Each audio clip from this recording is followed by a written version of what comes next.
Cameroon, Bandung, Africa, Bandung, to the world, Bandung. Salut les amis, welcome on this platform. J'envoie les salutations les plus distinguées au Mali et aux Maliennes. Le président Assimi Goïta, le chef d'état-major de l'armée malienne, et à tous les militaires des FAMA et le peuple malien. Le peuple de l'AIS nous montre l'exemple. On peut, il suffit d'avoir cette volonté. Wherever there is the will, there is the way. There's always the way when you have the will. Et les Maliens et les Maliennes sont soudés. Et je me réjouis, les amis, à chaque fois que je parle du Mali, du Burkina Faso, du Niger, parce qu'ils sont politiquement up-to-date. Politiquement, ils sont à un certain niveau, au zénith. Ils comprennent les enjeux géopolitiques, géostratégiques. Ils savent le mal qui les guette s'ils font tomber Assimi Goïta, s'ils font tomber Ibrahim Traoré, s'ils font tomber Abdourahmane Tiani. Les terreaux sont en difficulté au Mali, au Burkina Faso. Certes, il y a des cellules dormantes que l'impérialisme active entre le Mali et le Burkina Faso, les frontières. Là, il y a les cellules dormantes. Dans les villages où vous avez des gens qui faisaient comme si ce ne sont pas des terreaux, mais à chaque fois, on les active que oui, ok, entrez en jeu maintenant, c'est vous. Ils ont les armes implantées quelque part. Donc, il y a des choses comme ça qui arrivent. Parce que quand on parle de guerre, on parle de certaines batailles qu'on perd, mais on ne perd pas la guerre. Il y a des lâchetés et autres. Mais c'est à nous de comprendre. Ce qu'on appelle djihadisme, c'est quoi? Ça dit que l'Occident nous impose des guerres stupides. Il détruit la Libye. Le criminel de Sarkozy largue les armes. Ça se retrouve dans le Sahel. Et les Français, la DGSE, la CIA, contactent ces gars, financent ce gars. Il y a la criminalité ambiante et la monnaie qu'on appelle CFA, qui est notre source de l'insécurité pour les pays africains qui utilisent cette stupidité qu'on appelle monnaie. Vous voyez les amis? Donc en fait, c'est à nous de comprendre. Et les Maliens ont compris, comme je le disais tout à l'heure. Les cellules dormantes là, les autres qui disent qu'ils sont des djihadistes, dites-moi, vous êtes djihadistes, donc ça veut dire que vous êtes musulmans. Vous êtes en train de combattre d'autres musulmans. C'est pour faire quoi? Pour les convertir en quoi? Pour qu'ils deviennent plus musulmans ou plus quoi? Donc il n'y a rien de djihadistes. C'est des bandits.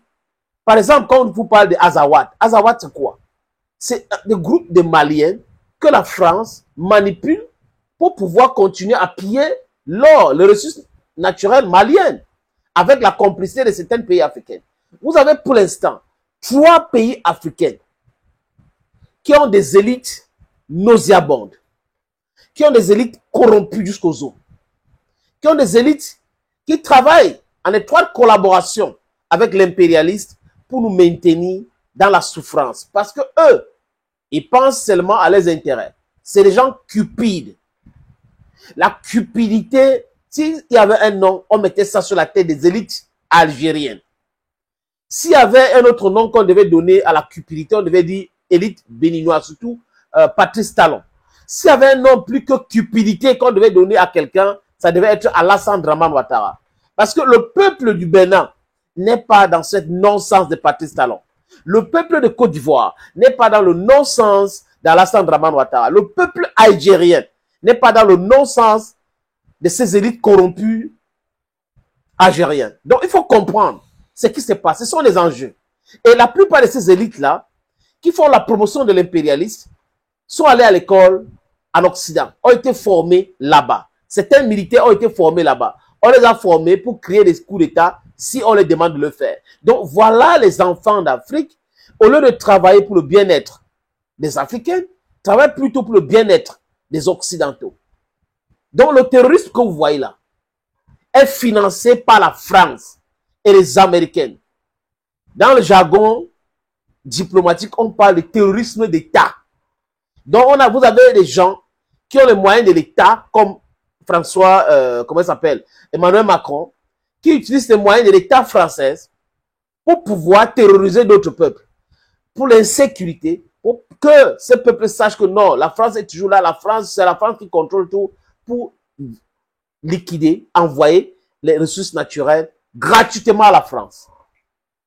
Pendant que les autres pays sont en train de travailler l'économie, la France travaille comment faire pour s'accrocher à l'Afrique. Sans l'Afrique, la France n'est rien. Donc, les amis, on doit être très vigilant. Le chef d'état-major de l'armée malienne a fait un communiqué que vous voyez à l'écran là. Dans le communiqué, il parle de l'embuscade qu'ils ont tendue au terreau. Et ça a mordu. Oui, on a neutralisé des terreaux. Et je dis, mais félicitations aux forces de défense maliennes, les FAMA. C'est comme ça. Et il y a 3 chefs terroristes. 3 chefs qui ont été neutralisés aussi. Les amis, on les a envoyés en enfer. Et c'est ce qu'il faut faire avec ces chefs terroristes-là. Tous ces terreaux-là, il ne faut pas jouer avec eux. Il ne faut pas les arrêter. C'est les arrêter pour faire quoi avec eux? Si on a arrêté 1, 2, après, on a le renseignement et autres. Les restes, après ça, c'est un enfer. Parce que vous ne pouvez pas dire que vous êtes malienne. Vous allez prendre l'argent à la DGSE, où les Français vous donnent l'argent, à travers l'Algérie, du moins les élites au pouvoir en Algérie, corrompues dans l'armée, ou à travers les élites corrompues du Bénin, à travers les élites corrompues. Parce que en Afrique, c'est Ouattara. Ouattara, je suis sûr que c'est lui qui partage cet argent-là. C'est à lui qu'on envoie tout. Ou il utilise l'argent de la Côte d'Ivoire. C'est pour cette raison que la Côte d'Ivoire est tellement endettée. Donc, il endette le pays, il distribue pour déstabiliser l'Afrique, pour qu'on le voit comme un bon élève. Oui, il est un bon élève, il fait le travail, on m'a mis là-bas pour faire le travail, je suis en train de faire le travail. C'est la trahison, la haute trahison. Donc, encore félicitations à tous les Maliens. Et l'armée ne peut pas travailler sans la collaboration du peuple. Vous devez le savoir. La population donne les informations utiles à l'armée, parce que l'armée ne peut pas être partout au même moment.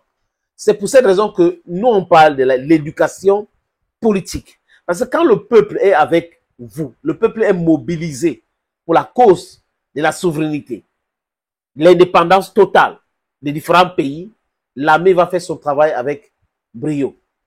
Vous voyez un peu. Donc, les femmes, oui, il y a des renseignements, il y a des équipements, c'est bien.